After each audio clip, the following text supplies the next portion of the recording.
Hi, everyone. We have a very special announcement to share with you. So as you know, we started Carrying Wayward almost a year ago, and thanks to all of our listeners and supporters, we've actually recorded over 40 episodes, a few minisodes, and also a couple of special events.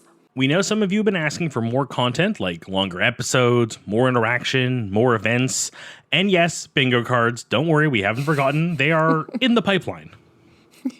Yep, and guess what, Wayward friends? We've decided to start a Patreon. So our weekly episodes will remain free, but if you're interested in some extra content and perks, you should have a look at our Patreon tiers.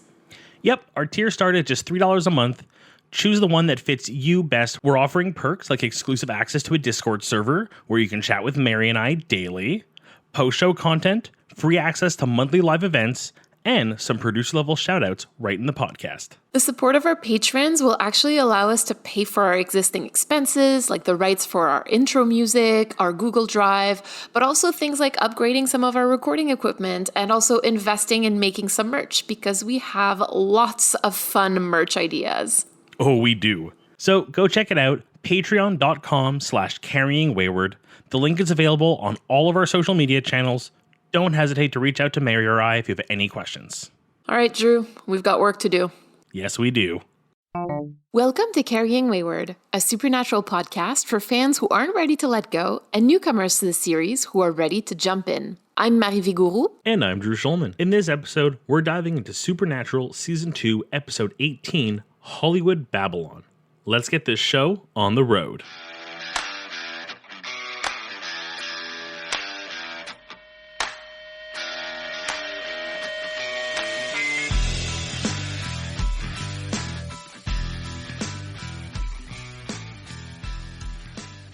Absolutely loved this episode. Again, I went in knowing nothing. Like, I think I've made a few comments. I'm not sure if they were made it to air, but I was just like, the title means nothing to me. Like, I have no idea what it is. I know even after like looking it up in the random facts of like what the title means, I'm like, okay. I think we were just chatting about the episode. And I was trying to just be like, here's what I think and make some guesses. And I guessed that maybe this is the one where we finally get the Gilmore Girls joke. And I was right. And then I was like, okay, I think I know where this is going then. I thought about you when I rewatched it and I heard the Gilmore Girls joke. I was like, oh, finally he can call Sam Dean.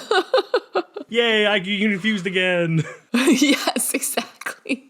Do you want to recap the episode for us? Go ahead and count me down. 3, 2, 1, go. We open with what looks like a very classic horror scenario, only for it to be revealed that it really is a classic horror scenario because it's literally a film set in a movie. The main actress is all alone on set and she sees a murder and a ghost. And the boys are all like, oh, haunted movie set, we better sneak in and not get mistaken for the cast of Gilmore Girls, which I love, and eventually end up on the set as PAs to try to solve this murder, only to find out that it was a fake murder, and they're like, I guess we should go, but then there's a real supernatural murder. They are trying to figure out what it could be, because there's no real connections to anything, and they're like, they even do eventually figure out, oh, it was this one ghost, let's salt and burn the body, and then, oh no, wait, that didn't stop it. Only to then realize that the person who wrote this movie, who feel like he's being shilled by the company, actually put in real demon summoning and spirit summoning and is using it to get his revenge, only to have it all backfire on himself in a very horror movie like way, and then to have their adventures literally turned into that movie itself that they were PAing on. It's weirdly super mega meta. Time. What a fun episode though. I know it's got some pretty gory deaths, but it's a really fun episode. It really is. If you want to jump into the long game right away, yes, let's go. We have finally reached the meta episodes. This is so Ouroboros, snake eating its own tail. It makes commentary on the genre, but then also on Supernatural as a show. And then the movie ends up adopting what they're doing into their media. It's so cyclical. It's beautifully well done. There are a few more episodes that will be very, very meta, and just glad that this is the direction that the show decided to take, because then it sort of also pushes the audience to see the meta and to look for it in other episodes that aren't as explicitly meta. To make a really weird comparison, this is also why I thoroughly enjoyed back in the day the old Scary Movie franchise. They were such a fun narrative, like poking fun at the holes. Like, how often have you watched a horror film and you look at the main character and like, don't do that? To have movies and have projects that break those rules and kind of play with them a bit is just so much fun. Absolutely. If we move forward a little bit, there's a moment where Dean asks like Gerard St. James, who was pretending to be Frank Jaffe, who was the fake victim, like the first one. So he asks him, isn't it cruel messing with their heads like that?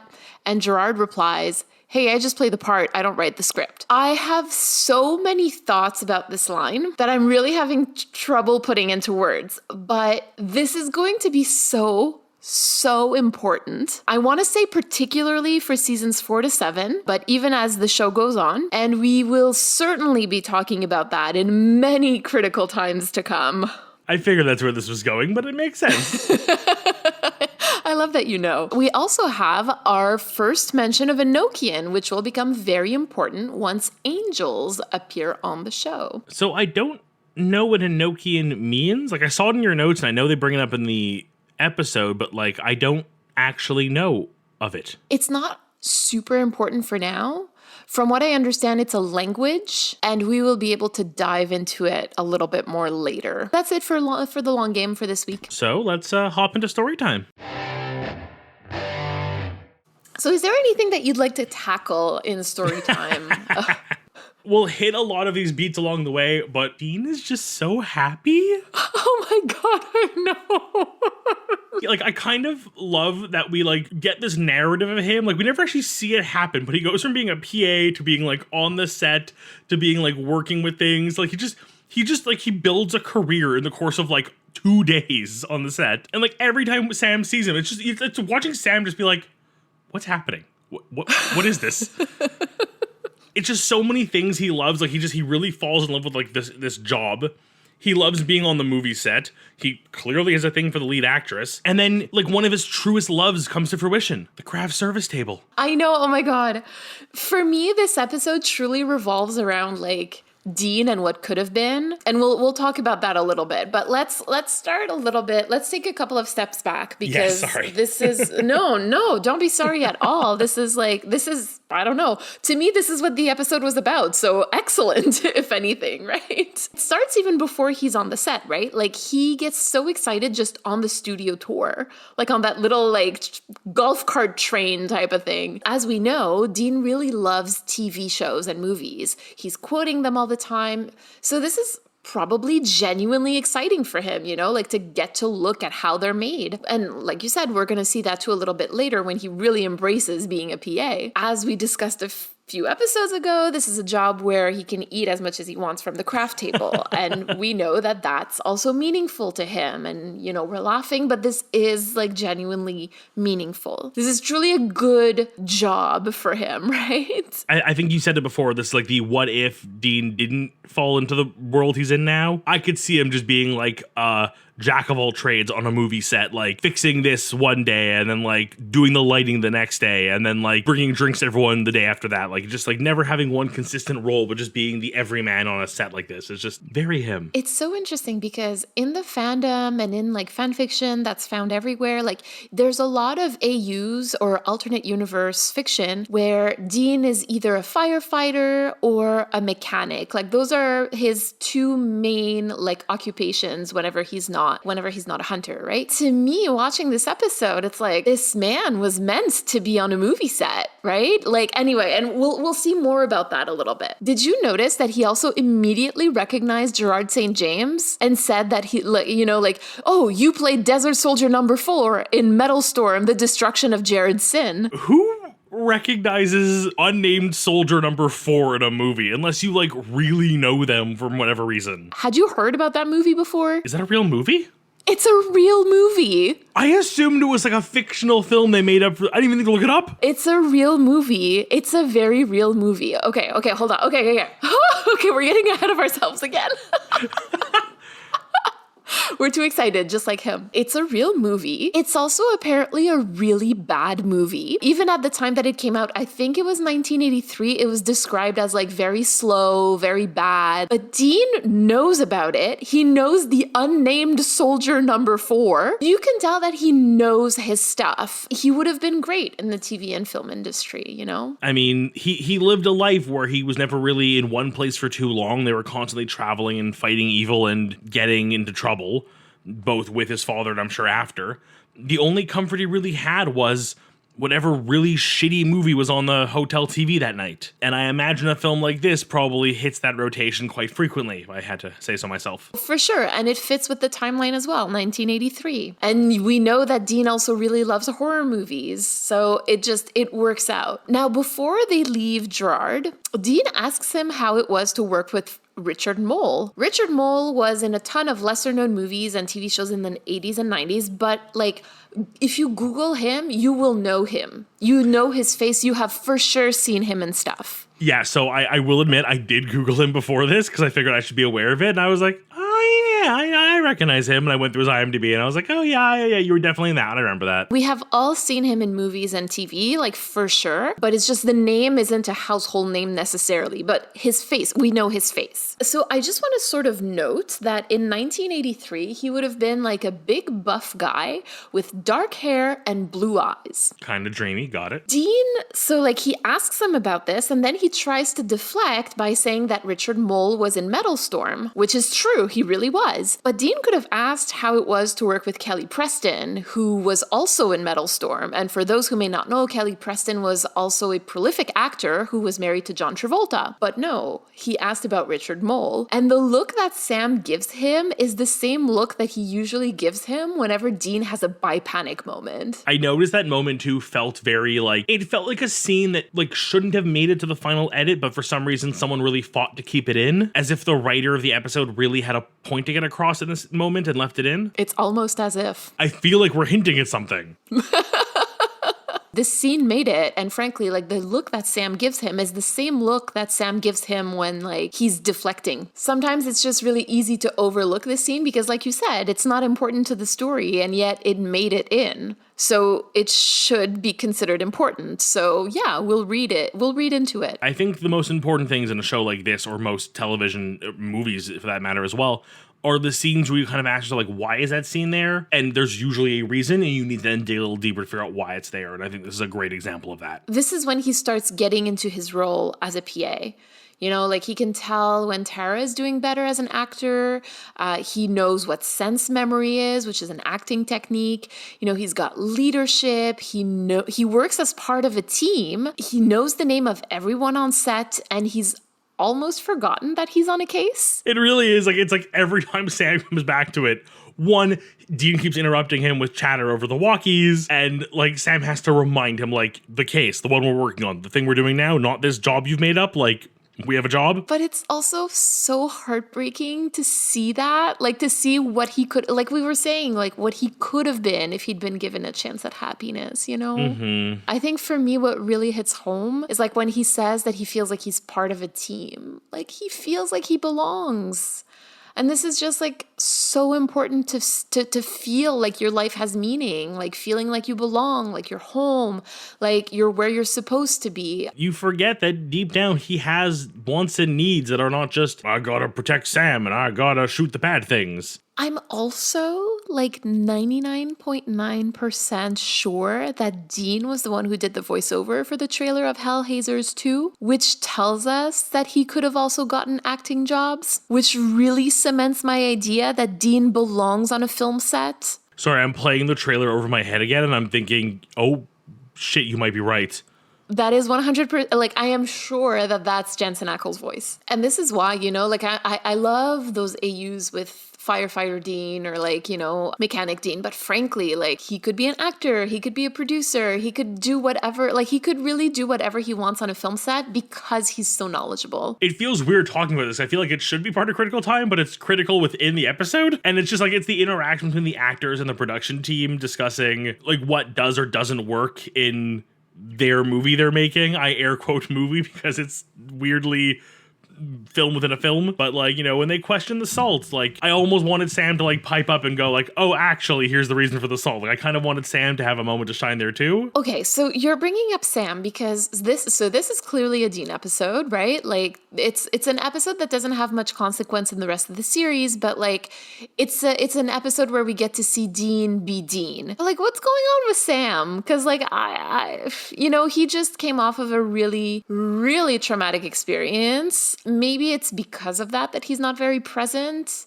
mentally in this episode, because he is present physically, but he's just not there, right? Like if Sam hadn't been there, the episode would have been the same. Yeah, really. I mean, Sam's only job is just to remind Dean they're on a case. I mean, Sam ultimately solves the case, I guess also is the other important thing he does. Just a little important. Just a little tiny thing. I know, I guess I just like, yeah, this also belongs in Critical Time, but like let's just talk about it now. Like I just feel like Sam, you know, I guess again, like the in-world explanation is that he's coming off of this really traumatic experience, and so that's why he's just not very present. Well, yeah, and like, yeah, it totally makes sense. And I also feel like we've seen other moments of this where Sam kind of has to rein Dean back in. He's not doing it as much this time. Yeah, he's kind of like letting it happen, right? Like letting him have his fun. That's kind of how I read it too. I think he kind of just saw Dean in a good place for the first time in so long that he was just like, I'll solve the case, you make a movie. Oh, Sam. What a good brother. He really is. I mean, he really is. Shall we move into Critical Time? Let's jump in. Okay, so who do we have to thank for this masterpiece of an episode? None other than Ben Edlund, who also wrote Simon Said and Night Shifter. Remember when I said that Ben Edlund would take over for John Sheehan in the By-Dean department? Yeah, as soon as we had that conversation about the By-Dean moment in the episode, I was like, this is an Edlund, isn't it? Yep, this is an Edlund. Called it. Here we have Phil Sgriccia, who is the director. He also directed Nightmare, Everybody Loves a Clown, and Night Shifter. No, genuinely, like, a good team. Like, I mean, obviously they did Night Shifter together, and I also really love that episode, so. And again, like, we're getting something that's really visually beautiful, so thank you, Phil. There's just so many, like, film and movie references, from the Gilmore Girls reference to talking about other famous movie hauntings, whether they be real or fake, or incidents on movie sets. You brought it up in our pre-show just now, we were talking before the show. They make a reference in the episode to the ghost on the set of the film 3 Men and a Baby, which I've heard about and I always assume was just like it's a urban legend, whatever the case might be. Apparently it's not real. From what I read online, it's been debunked, and it seems like the rumor had been started by the executives to boost sales of the video after, you know, theatrical release. Literally the plot of this episode. Literally the plot of this movie in this episode. Oh, I love it. That's so good. Like, that's such an insane, like, whether it was debunked at the time or it's just a really weird coincidence now, either way, magic. You mentioned the Gilmore Girls reference because, you know, that's how you have learned about Jared Padalecki. Did you notice that they also mentioned Lois and Clark? There's just a whole bunch of referencing here. I mean, I caught it during the episode, and I see here you do have it marked down. They named some of the characters in this episode after actual production team from the show. They absolutely did. Let's look at the really obvious elephant in the room. Like, Mick G is a very unique sounding name, and you see it every episode in the opening credits. So to have a character named Mick G, I was like, what are you doing? Yeah, and I mean, they also have Serge Ladouceur, who is the director of photography. They have Jerry Wanek. They have Jay Gruska. I also suspect that the character Brad Redding could have been named after Brad Buckner. Yeah, and that's such a nice little, like, meta level for them to do that. And I think at one point, Jay mentions, like, Bob, who could be Bob Singer, one of the producers as well. They definitely had some fun with it. Yeah, I really like this episode as far as like a non-consequential episode in the series or season, just did a lot of really good. There's just so much trivia actually about this episode that we're going to discuss some of it in the podcast, but we're also going to put a link in the show notes so that our listeners can go and have a look at other things, because like there's no way that we can touch on all of the little things, but there's definitely some stuff that you should go have a look. I have to bring this up because this is just too funny. Like at the very beginning when Brad Redding, who is the suit, like one of the producers from the network, he's asking for the shots to be like brighter, right?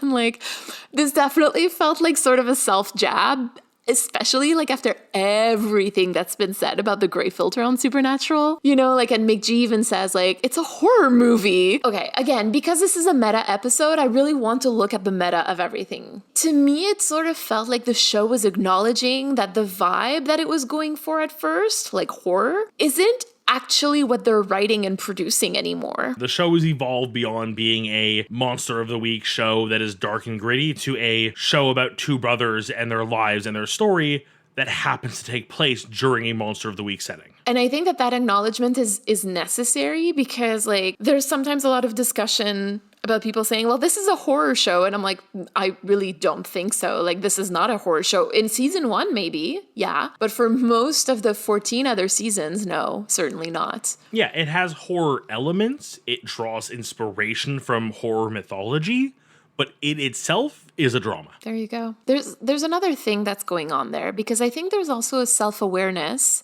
in having Sam point out that the summoning ritual is real. So like you and I have had like long conversations about how this show uses lore that it doesn't always understand and uses it or even appropriates it just as a plot device. And this is truly what's happening here, right? Like Sam is complimenting the writer on using real Enochian summoning rituals.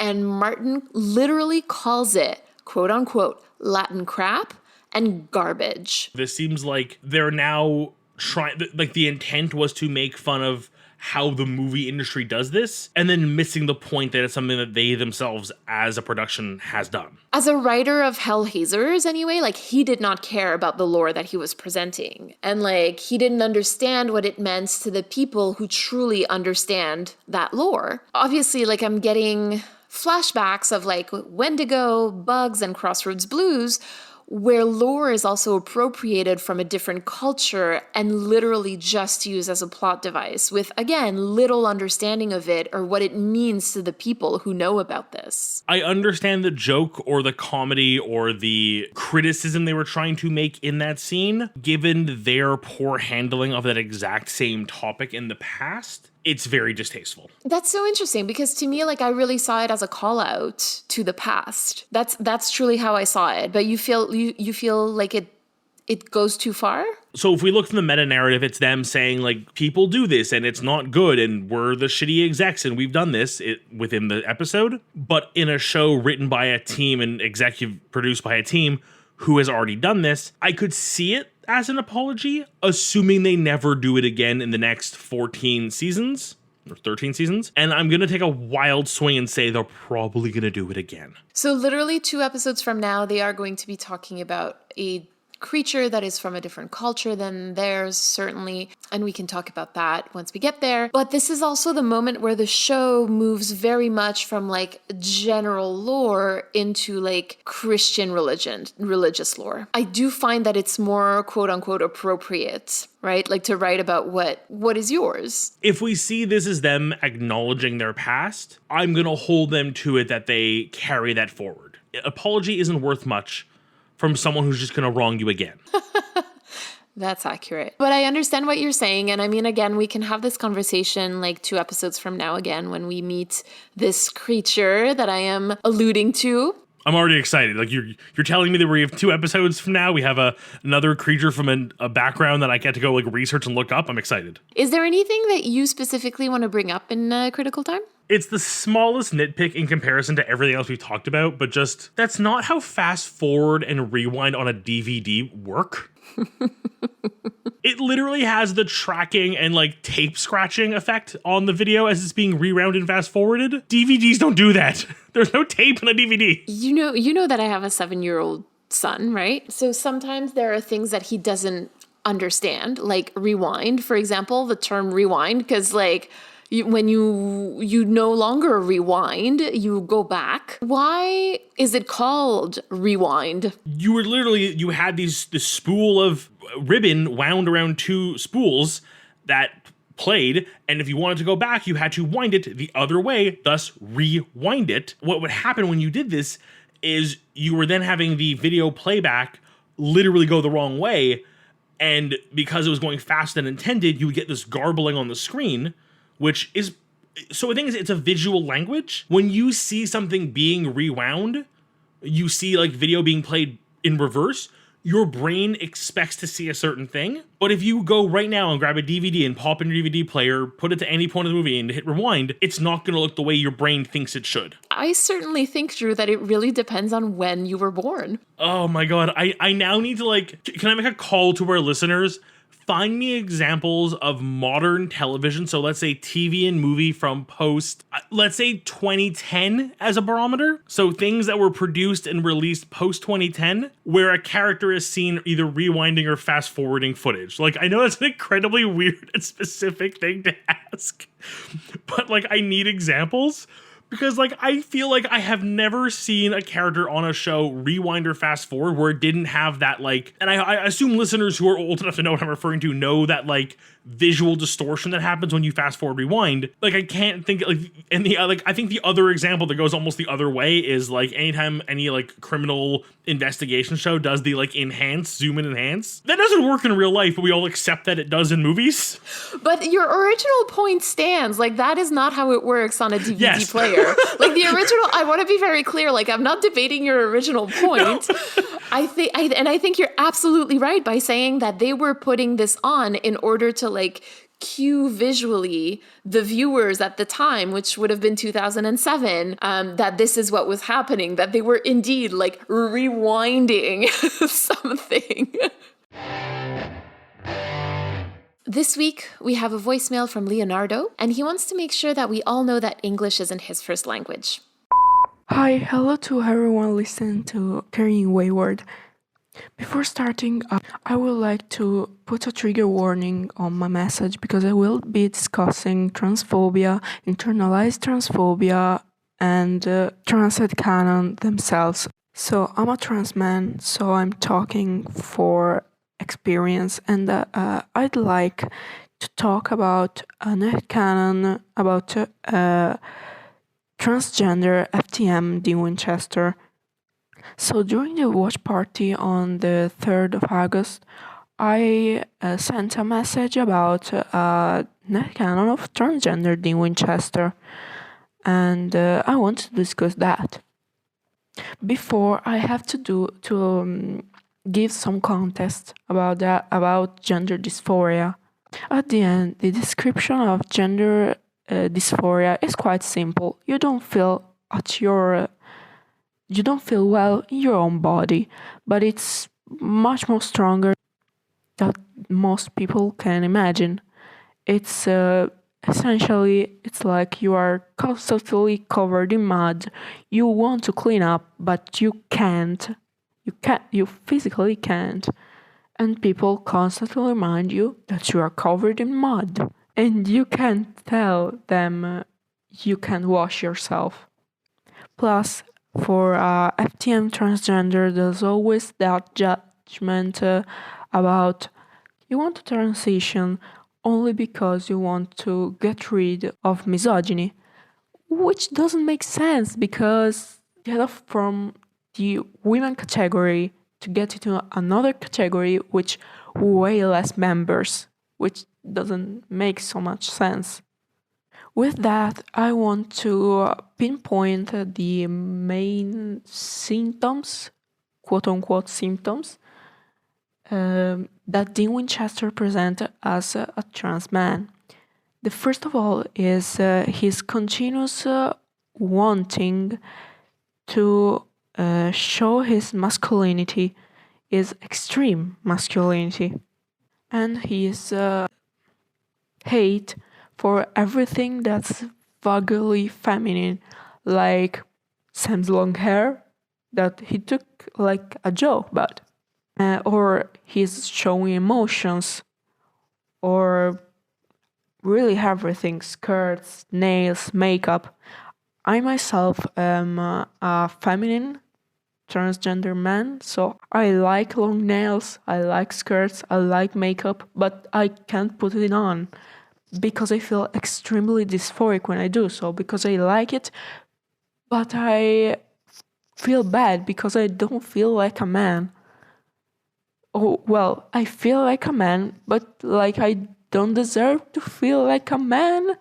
It's much more complicated than that because I know that men can't put dresses or makeup or whatever. I explode every time Misha Collins puts on a dress. Okay, I love that, but it's another matter, really. Another gender dysphoria trait that Dina got really into his brain is the lack of self care for his body, like his lack of an healthy diet or healthy attitudes, or his alcoholism, just to say once true, that are also symptoms of depression, which doesn't surprise me so much, honestly. But this lack of self care, it's due to because your mind refuses to take care of something that you feel like it's wrong or even disgusting, and that's where these self-esteem issues could come from. And with that, I have to hit into a point that I don't like because I gotta talk about John. Because maybe you can't realize you're transgender for years, decades even, but at some point you have to realize that something's wrong. You have it even when you are like 4 years old. I myself always tell when I was like 6 years old, if I had a male body, I will be happier. Okay, it's those little things, and I figure like Dean Winchester, like 16 or something, that realizes that something's not right, quote unquote, not right, obviously, with his body, and he knows what it is, and to try and feel a little better, and knowing that John Winchester isn't exactly open minded. In his journal, there's written that Dean's first hunt was at 17 and he had to burn the bodies of 2 lesbian nuns, so he made it pretty clear that he is not for LGBTQA plus rights. So I imagine like Dean telling him, yes, I have to cut my hair, I have to dress masculine so I can confuse myself with other male, I can pass myself for a male, so I have increasingly low chances to be harassed. And John lets him because that make quite sense. Of course, Sam knows. Of course, Sam realized that at some point, and he's extremely supportive about that because I refuse to believe anything else. Though there are some positive outcomes with being transgender. The jokes are funnier, like in the pilot when Dean tells the cop, "You got anything that's real? My boobs." That's 100% funnier if you think about transgender FTM Dean. Come on. Also, I couldn't stop myself from imagining, like at the beginning of season 4, Drew, this is a heavy spoiler, so plug your ears if you don't want to listen. So I imagine like at the beginning of season 4 when Dean gets out of hell, and he immediately realizes that something's wrong because he can feel it. So he checks, and the first thing he does is crying because duh. Even if he desired doing the transition, that thing it's too expensive, even for a normal person. He could have never started it. So having it resolved like that, it's a miracle. And I imagine him eventually asking Castiel why that change, and Castiel, with his perfectly serious face, Responding, I saw the soul of a man in hell, so I rebuilt a body of a man for that soul. And nothing, I wanted to end with something vaguely happy. Thank you all for this podcast because I really, really love that. And I'd really like to see how that will go on, how you will take it on. You're doing a really great job. I love every analysis you do. Bye. I just need to say thank you for that voicemail on just so many levels. I love the topic. I mean, the idea of transgender Dean, female to male, never crossed my mind, but the points you bring up are amazing. And yes, the boob joke from that first episode, like 1,000 times better. It makes sense all of a sudden. You're like, oh, okay, I get it. I get the joke now. But like, I love that reading. I love that analysis of Dean. But like, if I can take a second and just say again, thank you for having the strength to be that open with us, not just us, but to other listeners who are going to hear this voicemail, to help us connect and understand this character, this reading, and this analysis. Like, that takes a lot of strength. So thank you very much. But genuinely, it is a brilliant read. It's like, I did that thing where I just like, in my head, the entire season up to this point basically played through. And I was just like, oh yeah, that, like, at no point is there a contradiction or like a spot where it seems out of place. Like, that just works constantly. Bringing up John as well, like, John is the kind of guy where, having a daughter would have been like, boy up that name and short hair and boy clothes because he always wanted a boy, and would have definitely helped play with Dean's mental health when it comes to the way that John treated him. Yeah, Leonardo, I mean, thank you so much, like Drew said, for sending this to us.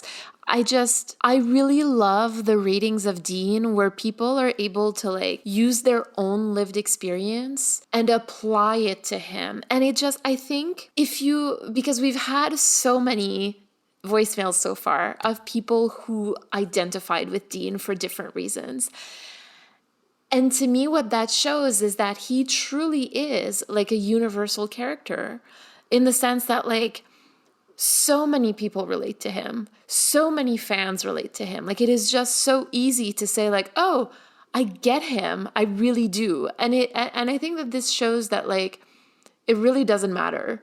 Like, no matter where you are, no matter what your identity is, you can, to some degree, relate to Dean Winchester. Thank you also for explaining gender dysphoria also from a lived experience point of view. And it's true, the jokes are much funnier now.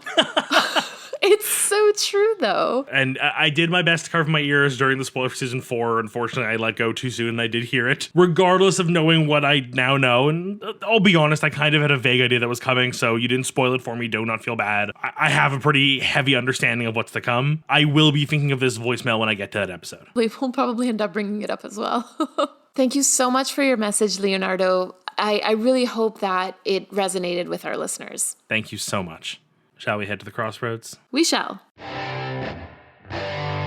So, what deal would you like to make this episode? Because Dean was having such a good time in this episode, I wish that we had seen him interact with the crew on the movie set even more. I just want more of Happy Dean, especially knowing what's to come. So I know that I need to give something up, and I think that I would cut the fake death and like everything that has to do with it, because I feel like it uses a lot of time and I'm not sure what the payback really is. I like that deal. I agree. I love seeing Dean happy. I don't know. I feel like I would fight you on yours a little bit. It doesn't interact with my particular wish, but I feel like I love the not seeing the behind the scenes of Dean's life on this movie set, that we just sort of get this like, you have to kind of build your own narrative with the fact that we never fully see what happens. It's just that every time we see him, he's more in depth and more ingrained in this community. But also, without the fake death, we would never have that really amazing scene of him interacting with Desert Soldier number 4. I also feel like that could have been like transplanted to like a crew member. Actors can sometimes be also crew members when they're not, working. Also the By Dean moment where he asks about Richard Mole. Like, I feel like this again could have been like moved onto a crew member who had said like they'd worked on a B movie of some sort, and like, Dean would ask about some actor that he had a crush on. That's kind of how I saw it. Sort of wanted to make sure that would stay, because to me, like, that was just like a beautiful moment. I really loved it. So I didn't want to cut that, but I just feel like narratively, like the fake death and everything that has to do with it is just like not necessary. Like, as much as I enjoyed it, and we talked about it, especially with the reference to 3 Men and a Baby and the whole fake ghost on that one, like, it's a very cute, like, moment, like, overall, the way it's done. But, like, you're right. The payoff isn't worth it. What about you? We have three actual ghost-related deaths in this episode. 2 perpetrated by a ghost, basically reenacting the way they were killed. We have the woman who hanged herself, and we have the crew member who was dismembered by the fan. And then we have 2 others we only ever see right at the end during kind of that final fight. Why is it then, when we have the 3rd potential death, which the brothers do end up stopping, they just reuse the fan ghost again? You basically have a lineup of 4 ghosts, 3 of them get starring roles, and you go, no, fan guy, you get to go again. We really liked you. And it just kind of bugged me. Like, imagine those other 2 ghosts being like, really? He gets 2 deaths? We have to, like, team up in this final fight and barely get seen? Like, I can't even tell you what they looked like. I don't know what to say, because I agree with you. It's one of those things that's just so silly, especially when you have, like, the fake death and then this and then that. It's just like, okay, but why? Yeah.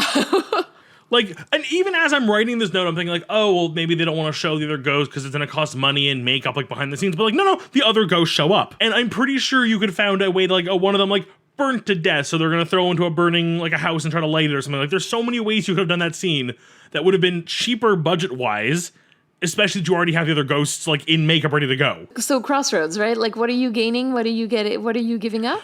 I'm gaining more information about these other 2 deaths we never really hear about, of the 4 confirmed deaths on this movie set. What do I give up?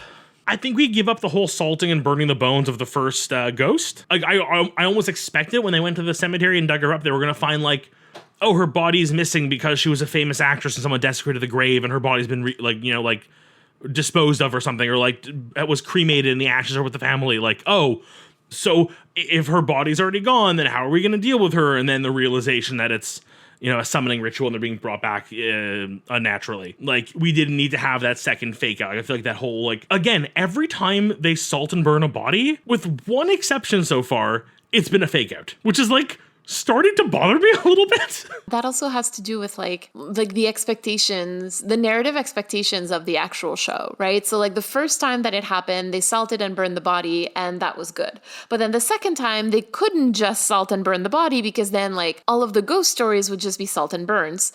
So they had to like add a twist. And then now, because they've added a twist so early on in the seasons, they can't just go back to a simple salt and burn. I really would need to like go through a list, but I feel like even the first few salt and burns were fake outs. The only one where it actually worked was with the Mad Doctor in the asylum. Yes, that's true. It worked, and it worked instantly. Yeah, like I feel like there was even 1 or 2 before that, so it was already implied this is how you deal with a ghost. But those were ones where like, oh, it's not actually of the body, it's an object, or oh, it turns out we salt and burned the wrong body and it's not actually their spirit, it's something else. Like, I don't know. It just, it was just one of those moments of like, why not use the other ghosts? They're right there. They're already in costume. Let them have a starring role in this. Give them more credits. Hashtag credit my ghosts.